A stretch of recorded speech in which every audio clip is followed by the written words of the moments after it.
On va en parler, le Sous-Marin Jaune, hein, un club qui a fait pas mal de bruit cet été, avec pas mal d'infos mercato intéressantes. Je voulais qu'on fasse un petit stop sur la ville de la province Est-ce que le valencienne. sous-marin jaune va redevenir rock'n'roll? Ouais, oh, beau gosse! Beau gosse. Allez voir Wikipédia, allez voir les Beatles. Le Sous-Marin Jaune, donc cinquième de Liga la saison dernière, donc qualifié pour l'Europa League. Cette saison, c'est l'un des clubs majeurs à avoir fait beaucoup de bruit sur le plan du mercato. C'est l'un des clubs qui a été le plus actif. Il y a eu plusieurs arrivées notoires, notamment Unai Emery, mais aussi Kubo, le japonais, qu'on appelle notamment le Messi japonais en provenance du Real, qui avait déjà été prêté à Mallorca la saison dernière. Mallorca qui est relégué à Qui était au Real, mais qui n'a pas joué la saison dernière. Ouais, Enfin, qui a joué au Real. voilà, ouais, prêté par le Real, mais qui a joué la saison dernière à Majorque en prêt. Tu as Parero, Dani Parero et Coquelin en provenance de Valence. Tu as Ouais. Estupiñán, le latéral équatorien d'Osasuna, qui vient de signer pour 16 millions d'euros il y a quelques jours. Et en parallèle, il y a les départs d'Anguissa, de Zambo Anguissa, qui est retourné à Fulham, retour de prêt. Et Santi Cazorla, le capitaine historique, qui est parti donc en Arabie, je sais pas où d'ailleurs en Arabie, je sais pas si c'est Qatar ou Arabie, rejoindre je crois Xavi. Prendre de l'oseille. En gros. Prendre de l'oseille, c'est ça. Entièrement, c'est ça. Si tu grossis. Le frérot l'aura bien mérité. Poto, donc je t'ai donné quelques informations au niveau du mercato, j'ai pas besoin de parler très très vite. Quand je te donne ces informations, est-ce que tu vois Villarreal finalement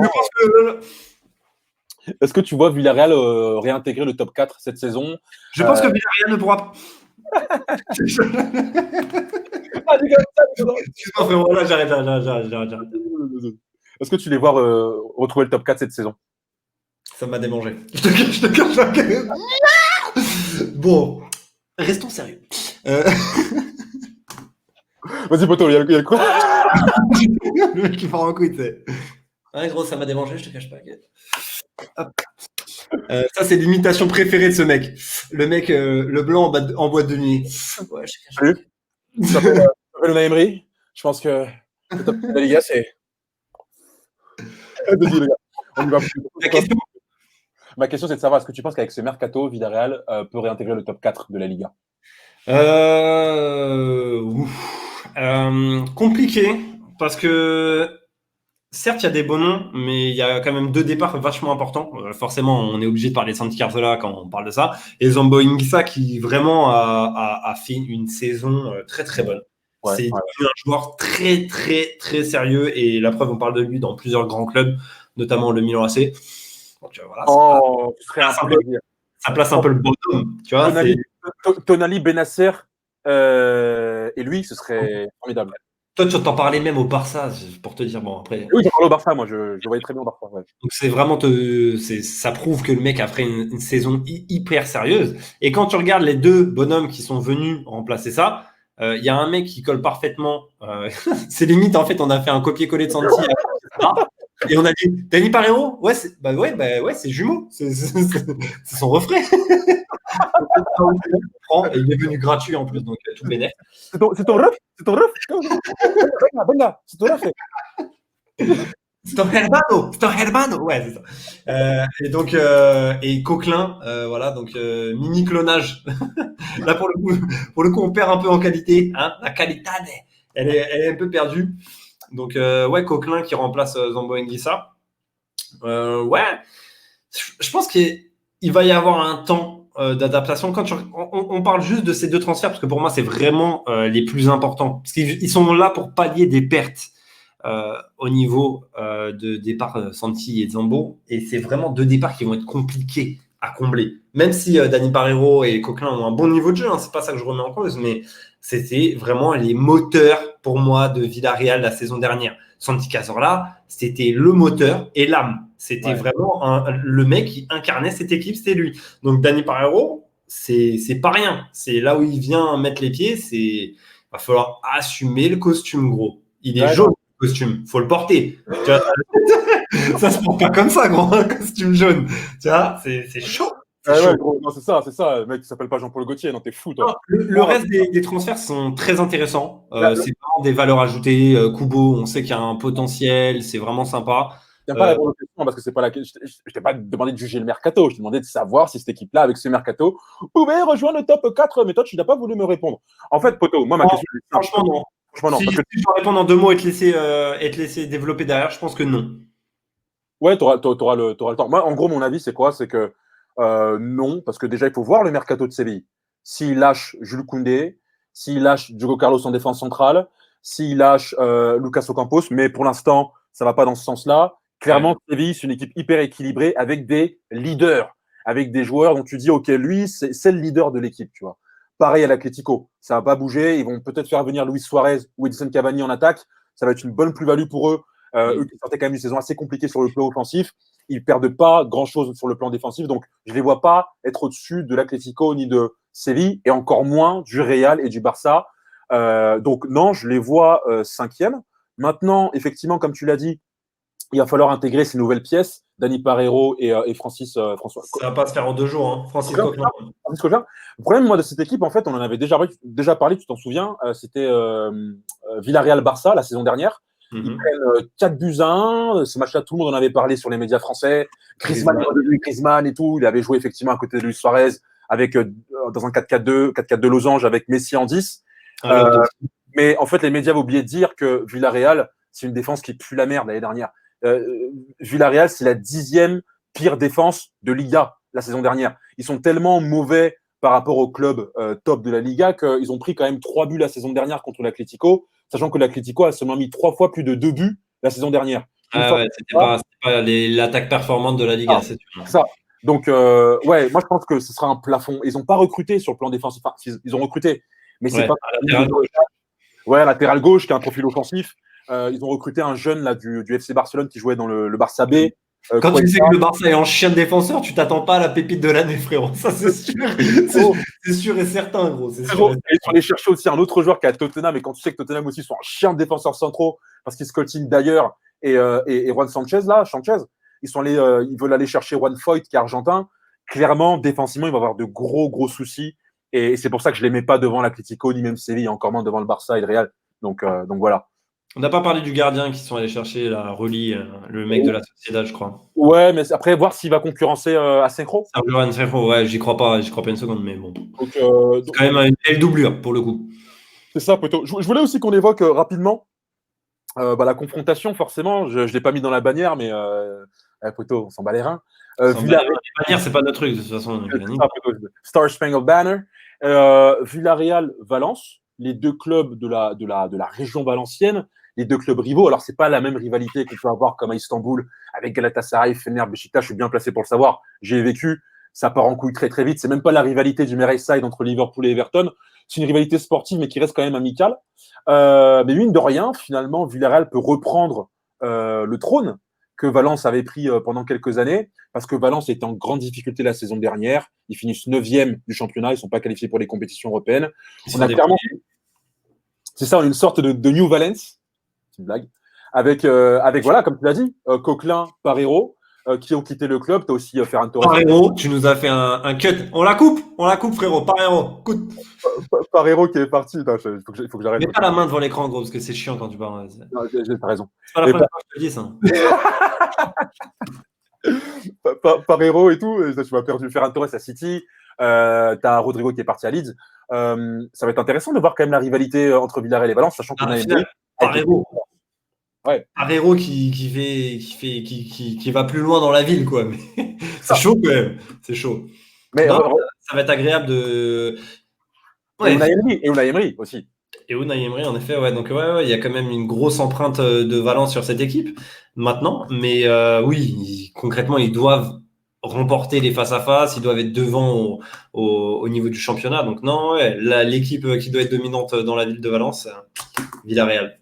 Après, ce qui est cool, c'est que tu parlais du temps d'adaptation, d'intégration. Il ne faut quand même pas oublier que Parejo a joué sous les ordres d'Unai Emery lorsqu'il était à Valence entre 2013 et 2000. Non, pardon, pas entre 2013 et 2016, c'est Séville, mais avant. Ils ont joué ensemble, donc ils se connaissent plutôt bien. Tu viens dans l'équipe où tu connais le championnat de la Liga, tu connais la ville, tu connais tout. Il y a tout pour que tu t'adaptes facilement. Mais au final, tu passes quand même derrière quelqu'un et c'est un changement de club majeur. C'est sûr. Mais Dani Parejo, ouais, c'est. Après, ce qui est intéressant aussi avec Unai Emery, c'est cette capacité. C'est pour ça d'ailleurs qu'on va directement parler de lui. Ils ont recruté quasiment qu'en Espagne, en fait, si on regarde bien. Ils ont quasiment recruté qu'en Espagne et. Connaît le championnat espagnol. Rulli, Ouais. Parreiro. Il y a que le latéral gauche là même qui jouait à Osasuna la saison dernière. Ouais, Vraiment. c'est pareil, espagnol, ouais. Espagnol. Mais justement, ce qui va être intéressant avec Emery, c'est que on sait très bien que c'est un coach qui parvient toujours à développer les joueurs. Il l'avait fait déjà avec Rakitic à Séville, avec Carlos Bacca, avant qu'il aille faire n'importe quoi au Milan AC. Mais avant, lorsqu'il était Rappelons qu'il était pêcheur avant de rencontrer Unai Emery, quand même. C'est vrai, hein, c'est pas un pic ou quoi. Le mec était pêcheur, tu vois, il était pêcheur, c'était son métier. Voilà, il est pêcheur, footballeur. Voilà. Emery, Emery a changé sa vie, poteau. Et donc voilà, et Emery, c'est un coach qui s'est développé. Il y a des jeunes joueurs à développer dans cette équipe. Il y a Chukwueze, le Nigérian, qu'on appelle le Robben nigérian, qui est très très fort, mais qui manque de régularité, qui manque de confiance. T'as Kubo, t'as Gérard Moreno, qui est un attaquant confirmé en Liga. T'as Paco Alcacer également qui est confirmé, mais il y a quand même des joueurs à développer. Donc c'est un effectif très intéressant. En défense aussi. Oui, il n'y a pas Pau Torres. Pau Torres, ouais, c'est ça. C'est ça, ouais. C'est pour ça que je te disais qu'en défense, je suis un peu aussi dubitatif parce qu'il n'y a pas Torres qui est très jeune, qui est international, mais tu as Raoul Albiol.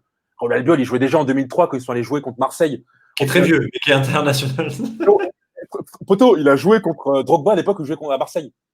Ah, mais c'est chaud. C'est un vieux de la vieille. C'est un vieux de la vieille. Donc voilà, c'est pour ça qu'il faudra. Tout ça pour te dire, est-ce que tu penses qu'Unai Emery, ce club-là, est fait pour lui, sachant que voilà, il a quand même connu des déconvenues à Paris et à Arsenal. Ouais, non, ça va lui faire du bien de rejouer dans un club qui n'est pas dans les projecteurs, parce qu'en Espagne, en effet, on a déjà cité 4 clubs qui, pour nous, au final, sont censés se terminer devant. Donc, Unai Emery, c'est un peu dans ce rôle-là que je l'aime bien, que je pense qu'il peut exceller. D'ailleurs, dans ce rôle je viens chercher les gros avec un peu un effectif moindre que les gros et créer la surprise. C'est là où le mec excelle. Voilà, il va jouer l'Europa League. Il va gagner l'Europa League, frérot. Il n'y a pas de surprise. C'est ça, c'est EP, Mister EP. Mais exactement, moi je le compare un peu à nos coachs français là, qui font souvent des remontées à chaque fois. Les Furlan, je ne sais pas si tu connais ce nom-là, ou les René Girard. Tu vois, René Girard qui était coach de Montpellier lorsqu'ils ont remporté le championnat. Maintenant, les coachs du PFC en Ligue 2. Tu vois, c'est coachs qui sont capables justement avec peu de moyens, peu de joueurs, mais avec de la grinta, avec du charisme, de transformer les joueurs. Ouais, Garcia, ouais. Garcia qui a commencé au Mans, le Mans avec Sessegnon, avec Gervinho, puis après il a pris Lille, puis après voilà. Non mais t'as raison, Garcia, ouais, ça peut être une bonne comparaison. Moi, je suis d'accord avec toi dans le sens où, comme tu dis, Comboiré, c'est le mec qui veut que des comparaisons. Comparaison, tu m'as lancé, gros. Fallait pas me dire que c'était une bonne comparaison. Je suis d'accord dans le sens où, tu vois, je perds pas la concentration. Je suis d'accord dans le sens où il est dans un club qui n'a pas beaucoup d'histoire, on va dire, de palmarès. C'est un club qui a été fondé en 1923, mais qui n'a connu l'élite qu'en 98. En 98, tu vois. Alors oui, ils font une demi-finale de Champions League 8 ans plus tard, en 2006. Ils perdent contre Arsenal. Ils font deuxième du championnat en 2018. Ils ont connu quelques grands joueurs, les Diego Forlán, les Marco Senna, ok, mais ils n'ont jamais rien remporté en termes de trophée majeur, à part la Coupe Intertoto, frérot. Ouais. Tu vois. Et donc, s'il y a bien un entraîneur qui est capable de développer des clubs comme ça, de 3,5 étoiles, 4 étoiles, en Espagne, avec pas de diva, pas de star, pas trop de projecteurs. Clairement. Avec des jeunes et tout, avec des mecs confirmés, mais qui sont pas des stars, comme tu l'as dit. C'est pas sur Dani Parreiro, c'est pas clinquant de ouf. Ouais, c'est ça. Moreno, là, l'attaquant, c'est pas clinquant. Alcacer, c'est pas clinquant. C'est des joueurs qui vont être là pour gagner et qui vont être là pour mettre une méthode en place. Bien sûr. Donc non, ça va être hyper cool de le voir dans ce rôle-là. Et honnêtement, ça va redonner un peu vie au club de Villarreal, même si l'année dernière, ils ont fait une bonne saison, rien à dire, mais ça va donner un second souffle dans le sens où ouais, il y a de l'expérience avec ce coach-là. Il sait ce qu'il fait. C'est ça. Là, Villarreal, en fait, leur objectif, clairement, on l'a interviewé. Lui, il a des ambitions. Il veut remporter un titre. Coupe du Roi, Liga, ça risque d'être compliqué. Peut-être aller en Champions. Depuis 2012, ils ne sont plus allés en Champions. On sait que Emery, partout où il est passé, il a qualifié ses équipes pour la Champions, notamment à Villarreal et même à Séville. Donc, c'est un coach qui sait qualifier, qui sait gagner, et c'est le coach qu'il leur faut. Et je suis content parce que quand tu regardes quand même ces derniers passages au Paris Saint-Germain, Arsenal, j'ai trouvé que souvent il était le bouc émissaire. Je ne sais pas ce que tu en penses toi, mais au Paris Saint-Germain, cette année 2016. Dis à tout le monde comment tu l'appelles. Ouais, moi je l'ai appelé. Vous connaissez le son de Niska, Manu Lecoq. Moi j'appelle Emery le bouc. Non mais clairement, il a été le bouc émissaire en 2016. Alors oui, il n'a pas gagné le championnat, mais contre qui? Contre Monaco, frérot. Monaco, il y avait Mbappé, il y avait Fabinho, Bernardo Silva, Benjamin Mendy, Chimou Bakayoko. Il y avait du monde dans cette équipe. Ils font demi-finale de Champions. Il y avait Sidibé. Ils font demi-finale de Champions contre City. Ils éliminent la Juve en quart. Non, ils éliminent City, pardon, en quart. Ils se font éliminer par la Juve en demi. Donc, c'est pas rien. Tu vois, derrière, le mec, quand même, il remporte les 4 trophées majeurs. Il fait Coupe de France, Coupe de la Ligue, Championnat, Trophée des Champions, alors que Tourelle. Il est passé dans des clubs où il y avait des objectifs énormes. Certes, la Ligue 1, bon, c'est chaud de la perdre contre Monaco, quand même si l'équipe est folle cette année-là. Mais... Ancelotti, quand il a peur contre Montpellier, t'as vu l'équipe de Montpellier à l'époque? Le Montpellier de 2012, il n'a rien à voir avec le Monaco. Ancelotti, on lui a passé le camion clé en main, il était premier. La remontada qu'on impute souvent à Emery. Je suis désolé, tu gagnes 4-0 à l'aller, au retour, tu te prends 6-1. Les joueurs, pour moi, ils sont incriminés. Oui. Non, mais il a été au mauvais endroit, au mauvais moment. C'était pas des équipes de winners qu'on lui a donné et on lui a demandé de gagner. Arsenal, ce qu'il fait. Le mec, il arrive 22 ans après Wenger. C'est pas facile.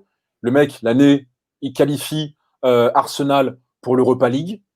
Pour l'Europa League, pardon. Il finit 5e, mais surtout, il est qualifié pour la finale de l'Europa League. Il perd 4-1 contre une équipe de Chelsea à l'époque où il y avait Hazard, qui est beaucoup plus forte qu'Arsenal. L'année qui suit, il retrouve David Luiz, qu'il avait dégagé au Paris Saint-Germain par la porte d'entrée. Là, il le retrouve par la fenêtre. Il dit merde, mais qu'est-ce que tu fais là? Et le mec fait une saison catastrophique, David Luiz. Catastrophique. Il a fait des bonnes choses. Après, ouais, Emery le bouquet. C'est tout. Il n'y a rien à dire en fait. Emery le bouquet. Emery le bouc, ouais, ça a été un bouc émissaire. En plus, souvent, c'est ce que j'ai pas souvent aimé, on s'est foutu de sa gueule, notamment en France. Le mépris un peu parisiano-centré, il parle pas très bien français, il s'exprime pas très bien. D'ailleurs, il en a parlé. Il avait dit que ça l'avait blessé et qu'en Angleterre, par contre, on lui faisait pas ce reproche de pas maîtriser la langue de Shakespeare. Mais non, moi, je suis très content qu'Emery retrouve un banc, qu'il retrouve un club qui peut justement lui scier sur mesure. Il est en Espagne, il va s'éclater, il est chez lui, il parlera bien en interview, il n'y a rien. C'est ça, il sera prophète chez lui et j'ai hâte de voir ce qu'ils vont faire. Ils ont commencé par un match nul, ils ont gagné 2-1. Ils ont gagné 2-1 contre qui? Ils ont gagné 2-1 ce week-end. J'ai pas regardé, poto, c'est pas grave.